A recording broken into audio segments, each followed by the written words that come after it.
asalaamaaleykum mbokk internet yi seetaan ci www.gfm.sn tey ci seen rubrique invité du jour ñoo am mbégte di dalal Aziz Ndiaye promoteur de lutte Aziz ñu bàyyi la nga nuyoon teg ñi lay seetaan. waaw jërëjëf maa ngi lay nuyu di nuyu suñu mbokk internet yëpp di nuyu ñi nga xam ne ñu ngi nekk ak gfm.sn di seetaan maa ngi leen di nuyu di nuyu Sénégal yëpp. d'accord Aziz sa actualité fu mu toll nii mooy combat bi nga xamante ne moom nga organisé mu war a dox le 19 avril ci diggante ki nga xamante ne moo di Bruce Lee ak Baye Mandione. combat bi mu war a amee Kaolack balaa ñuy ñëw ci combat bi est-ce que Aziz mën na dellu si li tax mu taamu Kaolack pour jël li nga xamante ne mooy lamb. waaw jërëjëf xam nga tey man maa ngi ci làmb ji depuis 2004 maintenant mën naa ni depuis 2005 moom sama premier grand combat. Ça fait 10 ans maa ngi ci làmb ji te mosuma tëgg benn làmb ci région yi et cette fois-ci nag c'est une première pour mu mën a dem dans les régions décentraliser un tout petit peu et que comme j'aspire retirer de l'arène donc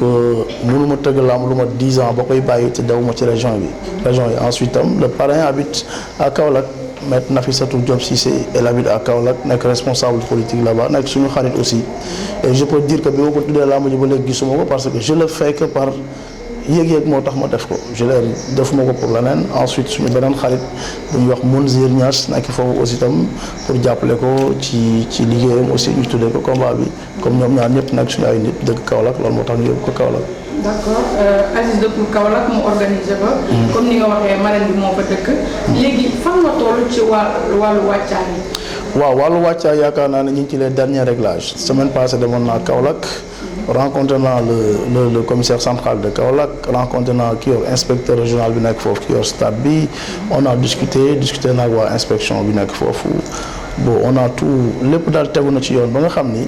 dañuy xaar rek le 19 pour ñu dem ci liñ ci war dem parce que disposition yëpp jël nañ ko ci wàllu sécurité ci wàllu animation ci wàllu ambiance ci wàllu lépp loo xam ne pour neexal combat bi jël nañ ko pour le 19. incha allah est-ce que mën nañ xam affiche yi nga taxawal foofu parce que mu mel ni du Baye Mandione ak Bruce Lee kese ñoo fa war a daje. waaw am na Baye Mandione Bruce Lee ensuite am na Gambien bu Bul Faale dina fa bëre ak King Kong bu Fass am na aussi d'autres 8 autres combats c'est-à-dire que journée bi dina regrouper 10 combats yoo xam ne moo fay am les 2 grands combats ak 8 autres combats su loolu amee aussi dina am comme grand face à face bi nga xam ne moom la ñëpp di xaar ci diggante Mohamed Ndao Tyson ak Gris Bordeaux su loolu passé aussi itam dina am ay playback ay concert yu fay am ku mel ni Wally Seck dina fa nekk ku mel ni Pape Ndiaye Coppet dina fa nekk ak yeneen artistes yoo xam ni vraiment ñoom waa région bi yëpp dañ leen di bëgg pour ñu dem def fête bu mag ak Kaolack. d'accord mu mel ni for nañ ci wéyu bay ñu ne Aziz Ndiaye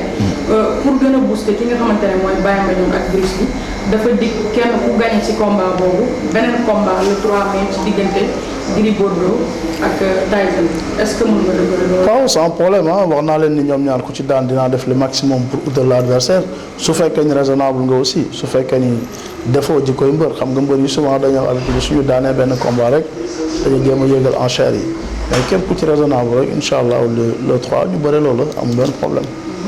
d'accord ci face à face bi nga xamante ne moo nekk Tyson ak Gris Bordeaux ku ne xam na ni Gris actuellement mu ngi à Dakar. mais gisaguñu kii nga xam ne mooy Mohamed Ndao Tyson est-ce que mën nañ jàpp ne dina ñëw Dakar. Tyson sera à Dakar au plus tard samedi mën na nekk demain ou samedi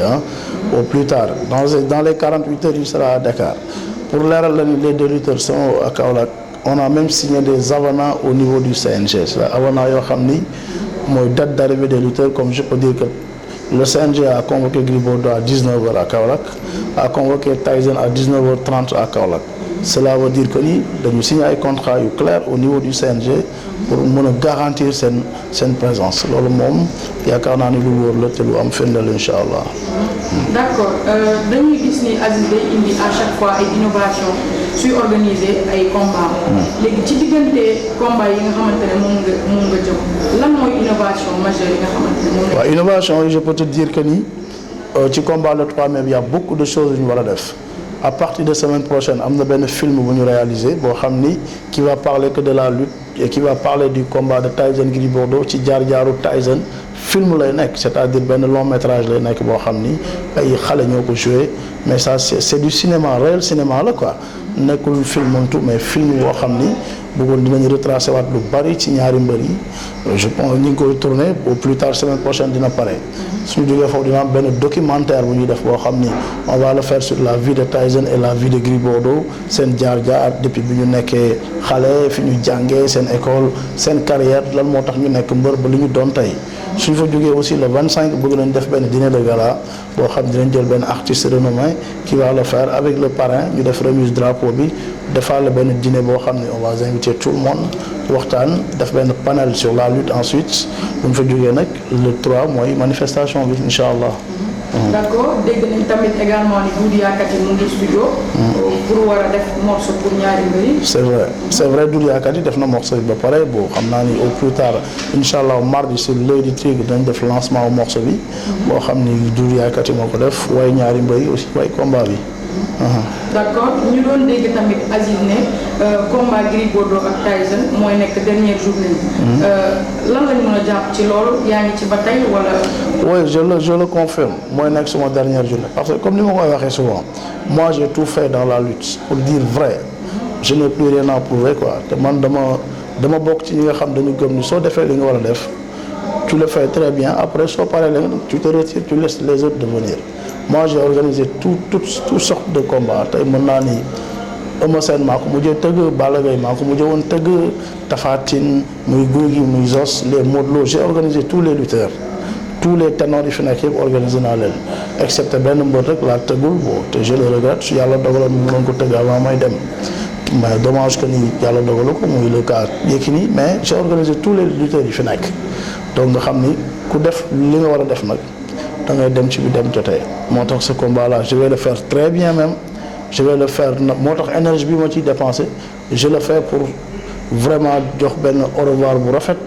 les Sénégalais et les amateurs de lutte et redevenir un amateur simple quoi. d'accord justement ci cadre boobu est-ce que tey jii bu Aziz Ndiaye delloo ginnaaw ci wàllu lamb bi comme ni mu ko waxee. mun nañu xalaat ay quelques promoteurs yoo xamante ne am na ñoom affinité mu leen di pousser tuuti. bon tu sais que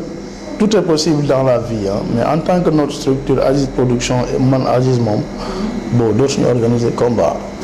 loolu moom c'est clair bon. tous promoteurs xamaguñu nañ ñu koy defee bu fekkee ni am na aussi ñun yëguñu ko xamaguñ ko mais daal li clair ba que notre structure Aziz Production ak man mi nga xam ne maa ci nekkoon on va se retirer de l'arène vraiment nag def benn au revoir bu bien pour la lutte parce que pour dire vrai la lutte nous a tout donné quoi nous a tout apporté la lutte aussi tam ñu réussissait très bien amuñu ci vraiment benn problème boo xam ni nit am na ko ci parce que tey nekk ci làmb ji depuis 10 ans nga nekk ci tëgg les petits combats ba les grands combats ba léegi nga mën a toog di ko def ba di ko bàyyi ak sa teyu bakkan ameloo benn mbër xaalis yaa ngi ci nekk liggéey comme ni nga ko war a def ba di ko bàyyi loolu moo doon suñu objectif te loolu moo nekkoon suñu rêve d'enfance te def nañ ko kon sant yàlla bu baax quoi. d'accord ñu gis Aziz suy organiser comme ni ngay invité artistes yi. donc ci domaine boobu war nga ci am assez d'expérience est-ce que mën nañ xaar tey soo bàyyee lamb nga nekk ci ay promotion de spectacle. Moi la lutte c'est ma passion d'abord moi j'ai un métier je suis un importateur je suis quelqu'un qui est dans d'autres activités la lutte c'est ma passion d'abord c'est pas mon métier. lamb suma bëgg-bëgg la rek quoi pour le dire vrai musuma ci ñàkk xaalis mais ut siwuma ci xaalis je le fais c'est des rêves d'enfant yu may réaliser dama doon toog ci tribune bi di gis ay combats yoo xam ni dama doon xalaat su ma màggee ndax mën naa ko def parce que mën naa ni depuis 30 ans ba léegi maa ngi seetaan lamb depuis 85 laa commencé dugg stade ba léegi di seetaan lamb yàgg na de ça fait 30 ans donc bëgg-bëgg moo ma ci dugal mais du question que je suis pas un promoteur de spectacle moi j'ai mon métier maa ngi ci depuis plus de vingtaine d'années maa ngi ci nekk sama métier di liggéey ci loolu laay gën a nekk pas di organiser ay spectacle déedéet.